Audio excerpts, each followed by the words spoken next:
एक बार सभी मिठाइयों में आपस में झगड़ा शुरू हो जाता है। रसगुल्ला कहता है मैं सबसे मीठा हूँ।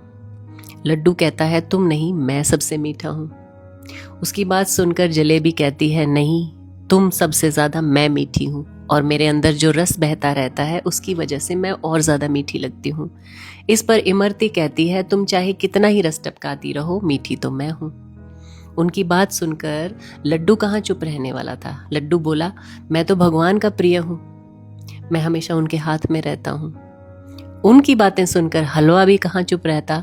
वो कहता है कि तुम बेशक भगवान के हाथ में रहते हो, लेकिन भगवान का भोग तो मुझसे ही चढ़ता है, इसलिए मैं सबसे मीठा हूँ। तो ये सारी बातें चीनी की बोरी सुन रही थी। उसने उन सब को शट अप कॉल दी और कहा कि तुम सब चुप हो जाओ, तुम सब का अस्तित्व मेरी वजह से है। मेरी गैर हाजिरी में तुम सब आटा, मैदा, बेसन, दाल का पाउडर सिर्फ यही हो। मैं तुम लोगों की आत्मा हूं और मेरी वजह से ही तुम सब मीठे हो। चीनी की बात सुनकर सारे चुप हो गए और उनकी आपस में लड़ाई बंद हो गई। और हम इंसान भी ऐसे ही हैं।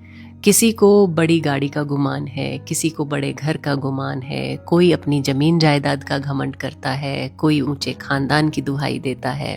हर कोई एक दूसरे को इसी तरह से दबाना चाहता है।